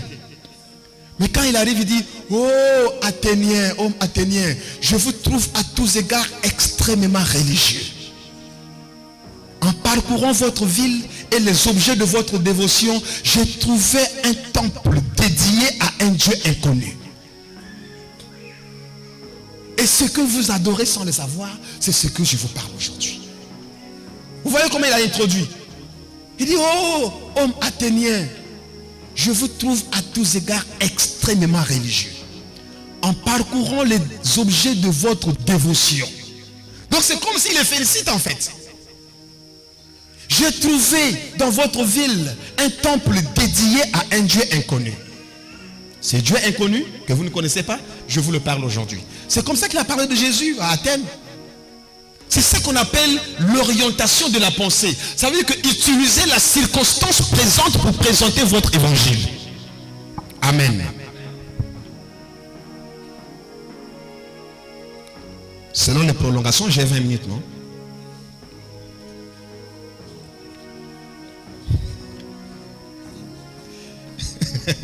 C'est le temps additionnel. Les obstacles à l'évangélisation. Je vais faire ça rapidement. Parce que demain, on n'aura pas beaucoup de temps de parler. Parce que demain, c'est un culte spécial de prière. Donc, supportez-moi ces 20 minutes. Je peux finir avant. Comme ça, demain, nous ayons suffisamment de temps de prière. Et samedi aussi, nous avons beaucoup de services à faire. Les obstacles à l'évangélisation. C'est le chapitre 8. Je sais. Nous y reviendrons. Les obstacles à l'évangélisation, en tant qu'activité entreprise par les hommes, l'évangélisation est souvent confrontée à certains obstacles. Ces obstacles sont de plusieurs ordres et nous en énumérons quelques-uns. On ne peut pas énumérer tous les obstacles, mais nous avons énuméré ici quelques-uns. Le premier obstacle à l'évangélisation, c'est le manque du Saint-Esprit. Pourquoi les gens n'évangélisent pas? Parce qu'il leur manque le Saint-Esprit. Jésus a dit dans Jean 15, le verset 5, « Je suis le cep, vous êtes les sarments. Celui qui demeure en moi et en qui je demeure porte des fruits. Quand sans moi, vous ne pouvez rien faire. » Le manque du Saint-Esprit est un obstacle majeur dans l'évangélisation. Quand vous n'avez pas le Saint-Esprit, vous éprouvez sur le terrain, vous avez la honte, la timidité, la peur, le doute, la lourdeur. Parfois tu as envie. Parfois tu as envie d'évangéliser, mais tu sens la honte. Tu te sens intimidé. Tu sens la peur, le doute, la lourdeur. Mais quand vous avez le Saint-Esprit, la Bible dit que nous n'avons pas reçu un esprit de timidité, mais un esprit de force d'amour. Amen. Donc le manque de Saint-Esprit est un grand obstacle à l'évangélisation. 2. Le mauvais témoignage. 1 Timothée chapitre 3, le verset 7. Il faut aussi qu'ils reçoivent un bon témoignage de ceux du dehors, afin de ne pas tomber dans l'opprobre et dans les pièges du Satan. Donc, un gagneur d'âme doit jouir d'un bon témoignage. Parce que, vous savez, si tu n'as pas un bon témoignage, imagine par exemple que le mois passé, on t'a attrapé en flagrant délit de vol dans un quartier, on t'a déshabillé. Après, tu arrives ici à l'église, le pasteur Gervais dit, bon, nous allons évangéliser au quartier Obambi. Alors que le mois passé, on t'a déshabillé à Obambi. Et on arrive là-bas, le pasteur dit, c'est toi le modérateur. Et on n'a pas compris comment le modérateur a eu mal à la tête le jour de la croisade. Bon, pasteur, vraiment, excusez-moi, c'est pas le céphalé. Il a un mauvais témoignage dans le quartier. Amen. Il a un mauvais témoignage dans le quartier. Qui irait évangéliser dans un quartier où son mauvais comportement est notoirement connu? Nombreuses personnes ne se lancent pas dans l'évangélisation parce que leur vie réduise à n'ayant toute bonne volonté. Dans Jean chapitre 8, le verset 9, la Bible dit, quand ils eurent entendu cela, accusés par leur conscience, ils se retirèrent un à un, depuis le plus âgé jusqu'au dernier. Quand ils eurent entendu cela, accusés par leur conscience. Amen. S'il y a quelque chose qui parfois bloque l'évangélisation, c'est notre propre conscience. Ça veut dire que tu as envie de faire, mais ta propre conscience t'accuse. Je me rappelle le pasteur là, pendant un culte d'intercession. Les intercesseurs étaient là en train de chasser un démon. Il y a une sœur qui était là, un démon très têtu. Le pasteur arrive, l'intercesseur me fait sors au nom de Jésus, sors le feu, le feu. Le pasteur arrive, vous aussi vraiment un démon comme ça là. Allez, quittez. Quittez là. Hein? Des choses comme ça là, il ne faut pas négocier, il faut chasser. Le pasteur pose son pied là, avec sa voix grosse. Au nom de Jésus, je te le ordonne, On le sort de ce corps. Le démon dit, toi aussi ce que tu as fait hier avec la sœur Solange dans tel hôtel, tu peux me chasser. Chassez-moi le démon là. Un démon comme ça là. Venez, allez, chassez-moi ça. Un démon, allez. Venez ici, un démon là. Regardez-moi un démon comme ça. Le démon l'a dégonflé. Pourquoi sa propre conscience l'a accusé? Il sait que ce que le démon a dit là, c'est vrai. Amen. Il est venu tout gonfler, mais le démon l'a dégonflé. Amen. Le mauvais témoignage, ça nous dégonfle dans l'évangélisation. Il y a des choses que nous avons fait dans le passé qui parfois nous rattrapent. Et si on n'a pas réparé ça, ça peut être un grand obstacle à l'évangélisation. Vous savez, la mauvaise conscience, c'est comme l'apôtre Paul disait qu'il y a des gens dont la conscience est marquée d'un fer rouge. Vous voyez le ventilo, non? Un ventilo.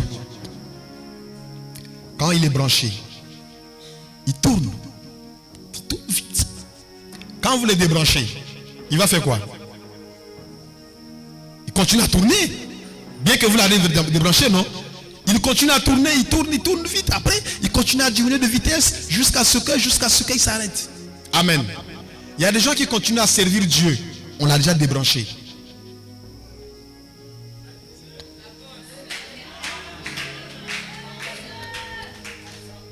Il est en train de servir Dieu, mais on l'a déjà débranché. Bakataka courant depuis. La source n'est plus connectée. La conscience est touchée. Ça, il faut réparer. Amen. Ne continuez pas à servir Dieu quand vous savez que votre conscience est en train de vous jouer des tours. Ça ne coûte rien de dire à quelqu'un, j'avais mal fait, pardonne-moi. Ça restaure la confiance et ça guérit ta propre conscience. On a tous commis des erreurs dans le passé, je vous assure. Des choses que parfois on a fait, tu as honte même d'en penser. Mais si on ne peut pas réparer toutes ces fautes, l'évangélisation connaîtra un grand obstacle. Amen. 3. Le manque de fardeau pour les âmes perdues. Jérémie 23, le verset 1. Cher ami, vous pouvez nous lire ça, s'il vous plaît. Jérémie 23, verset 1.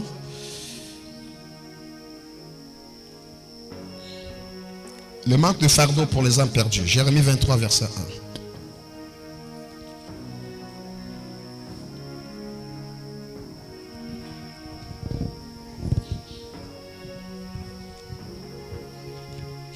Jérémie 23, le verset 1. Malheur aux pasteurs qui détruisent et dispersent le troupeau de mon pâturage, dit l'Éternel. L'autre obstacle à l'évangélisation, c'est le manque de fardeau pour les âmes perdues. Il y a des pasteurs qui, au lieu de rassembler, ils dispersent. Ézéchiel, encore s'il vous plaît, cher ami. Ézéchiel 34. J'ai encore 10 minutes. Ézéchiel 34, versets 6 et 8. On lit 6 et puis on lit 8.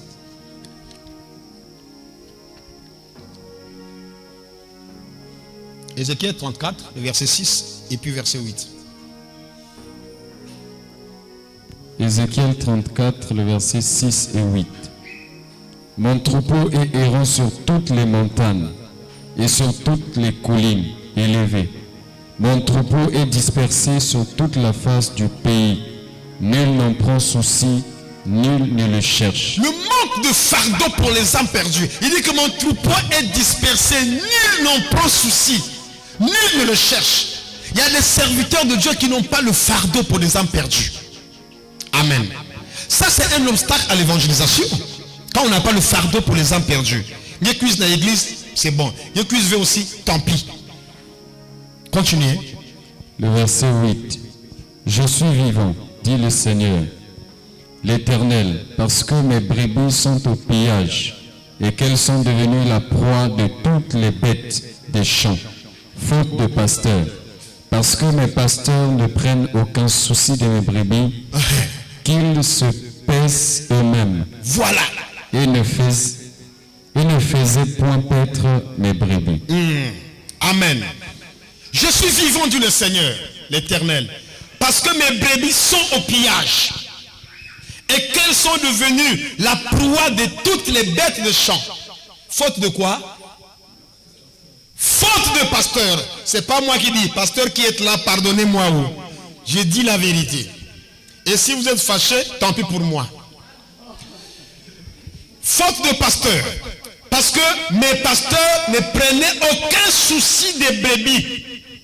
Qu'ils se paisaient eux-mêmes et ne faisaient point paître mes brebis. Les pasteurs cherchent d'abord à se nourrir eux-mêmes au lieu de nourrir les brebis. Le pasteur ne se soucie pas des problèmes des brebis. Ils n'ont pas le fardeau des brebis. Combien des âmes ont fui l'église et on n'a pas fait le suivi? Tu es quel pasteur qui ne fait pas le suivi? Le bon berger, le vrai pasteur est celui qui a laissé son brebis dans l'église, est allé au suivi de la 99e brebis qui est perdue quelque part. Alléluia. Et ça, Dieu dit ça avec un ton de reproche. Le temps que Dieu emploie ici, c'est un temps de reproche. On a déjà fait combien de séminaires? Les nouvelles âmes qui sont gagnées, qui les a fait le suivi? Combien de séminaires a-t-on déjà fait? Combien de nouvelles âmes on a déjà reçues? Chaque dimanche, il me cuise la tête, après. On a fait le suivi. On a fait des campagnes d'évangélisation. On a gagné les âmes. On a gagné les âmes. Regardez le rapport. Les nouvelles âmes, ce n'est pas seulement dans le rapport qu'on écrit les nouvelles âmes. Les nouvelles âmes, on atteste les nouvelles âmes par le suivi. Ce n'est pas seulement ce qu'on a écrit dans les rapports. On a fait la campagne d'évangélisation. On a eu 599 nouvelles âmes. Et puis, l'église est toujours à Ruyuma. 599 nouvelles âmes, l'église toujours à Ruyuma. Où sont les nouvelles âmes? On n'a pas fait le suivi, il n'y a pas le fardeau. Arrêtons parfois de faire des choses à Matalana. Mais que ça va croiser quand il y a Matalana, pour que nous sommes prêchés avec Matalana, afin de montrer nos griffes. Non! On fait pour gagner des âmes. On ne fait pas des choses pour les Matalana. Amen. On ne fait pas pour les Matalana. Pour qu'on sache que non, nous sommes des pasteurs, nous sommes des Telimsa Yikata.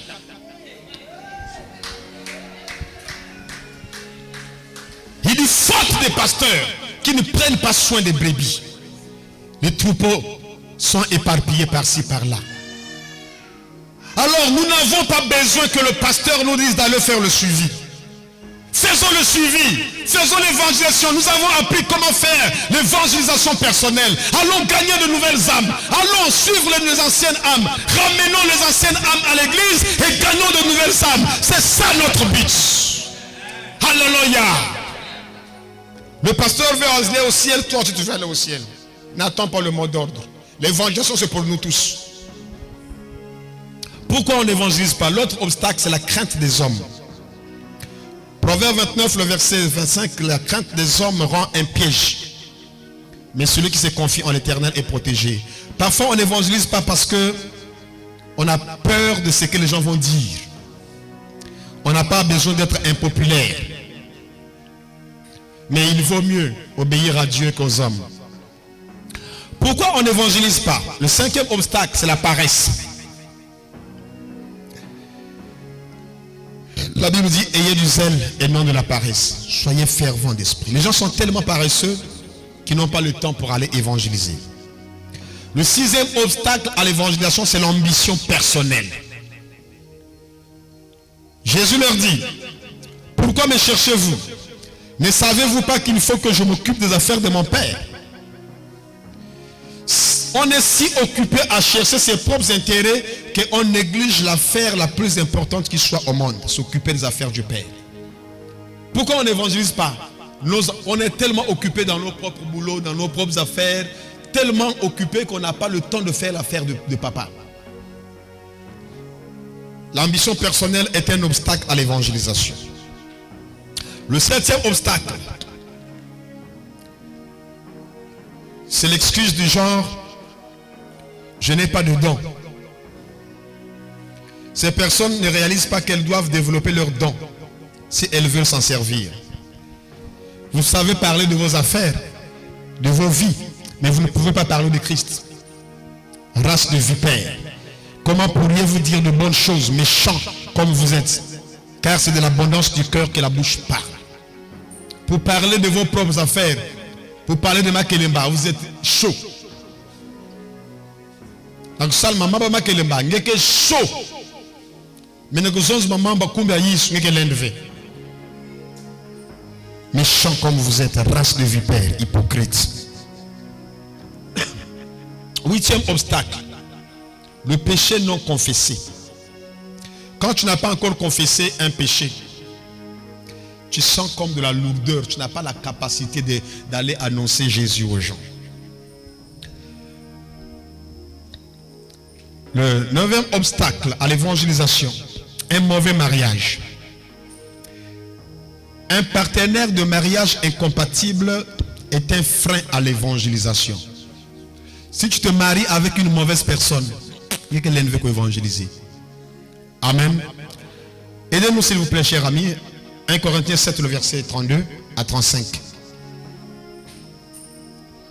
1 Corinthiens 7, 32 à 35.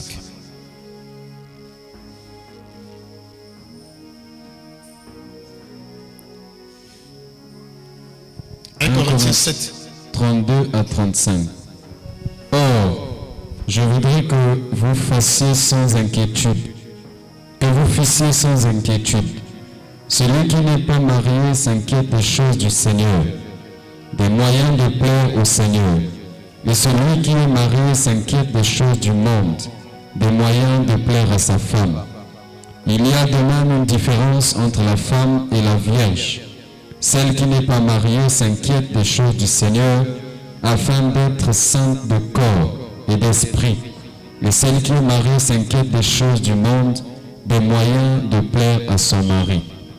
Je dis cela dans votre intérêt. Ce n'est pas pour vous prendre au piège, c'est pour vous porter à ce qui est bienfaisant, bienséant et propre à vous attacher au Seigneur sans distraction. Voilà. Un mauvais mariage va t'amener beaucoup de distractions dans l'œuvre de l'évangélisation. Mais un bon mariage sera un atout. Si tu te maries avec une bonne personne, ça va te booster. Mais quand tu te maries avec une mauvaise personne, ça ne sert à rien du tout. Je vais finir par donner un petit témoignage ici. La dernière partie, on va faire ça en atelier le samedi. Les obstacles à l'évangélisation, la dernière partie, on va faire ça en atelier le samedi. Je donne ce petit témoignage.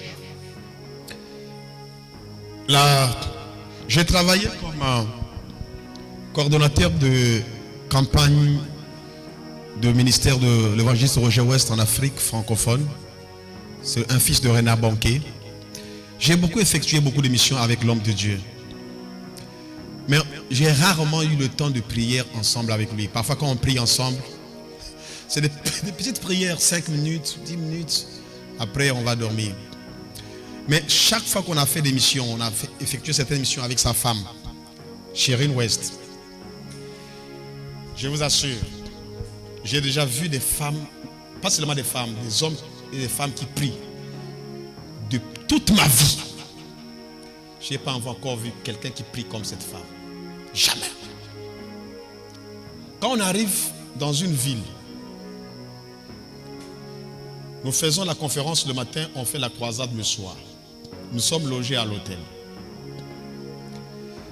Quand on commence la croisade à 16h, au plus tard 19h, on a fini.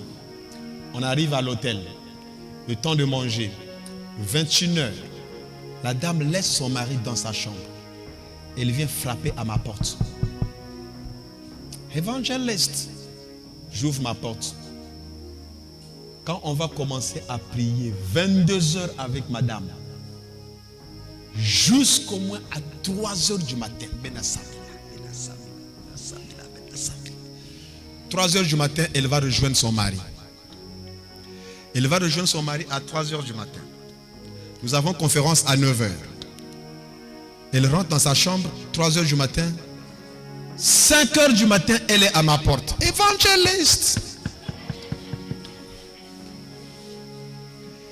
On doit commencer à prier 5h du matin jusqu'à 7h. On va prier 7h. Elle va s'occuper de son mari pour faire le petit déjeuner et tout. La conférence commence à 9h. À 8h, elle doit être dans la salle. La conférence commence à 9h. 8h, elle doit être dans la salle avec le coordonnateur. Évangéliste. 8h, Betbawil. Avant que même le modérateur arrive, on est en prière. Oui, 9h.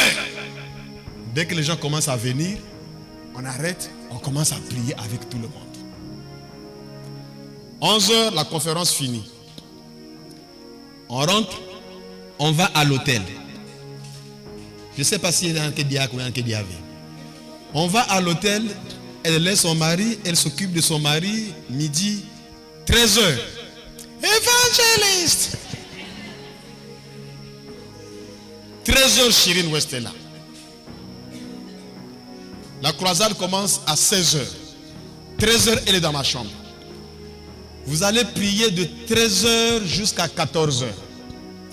Quand vous allez finir de prier jusqu'à 14h, vous avez 1 heure pour vous préparer.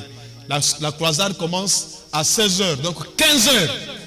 1 heure avant que son mari arrive, elle doit déjà être sur le terrain. De 15h à 16h, intercession avec le coordonnateur.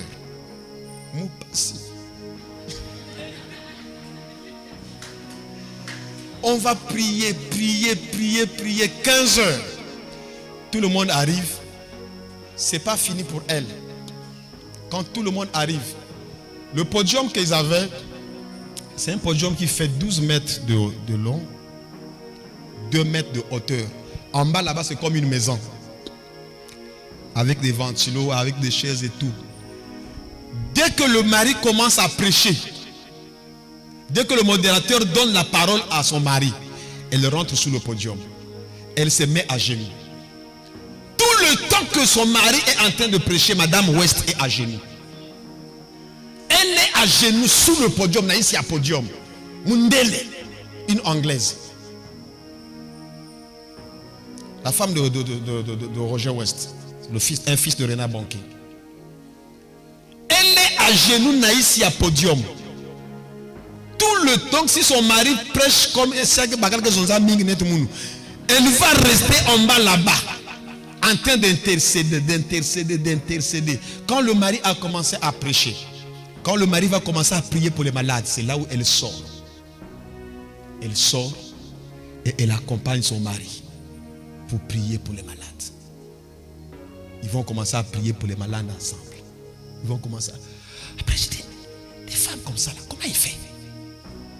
Je vous assure, j'ai travaillé dans cette équipe pendant des années comme coordinateur de campagne en Afrique francophone. J'ai travaillé dans certains ministères. J'ai travaillé avec des grands hommes de Dieu. Je n'ai pas encore vu un homme de Dieu dans la dimension de la prière à Quentin. Je vous assure. Mais moi, je ne prie pas comme elle. Il faut être honnête. Mais après, j'ai compris que c'est cette femme qui fait la force du ministère de son mari. C'est elle qui booste le ministère de son mari. C'est elle qui pousse le mari. Donc normalement, le ministère en fait. Mais le mari, c'est un instrument que Dieu utilise. Mais la force de ce ministère, ça vient de cette femme. Pourquoi Dieu ne peut pas nous transformer comme ça? Pourquoi Dieu ne peut pas faire de nous des instruments qui vont booster les ministères des autres? De nos pasteurs, de nos maris, de nos enfants. Vous avez des enfants qui ont des ministères. Vous avez des parents qui ont des ministères. Vous avez des maris qui ont des ministères, des femmes qui ont des ministères. Ne soyons pas des obstacles pour les ministères des autres, mais soyons des catalyseurs qui vont booster, pousser les autres à produire le meilleur d'eux-mêmes. Que Dieu vous bénisse.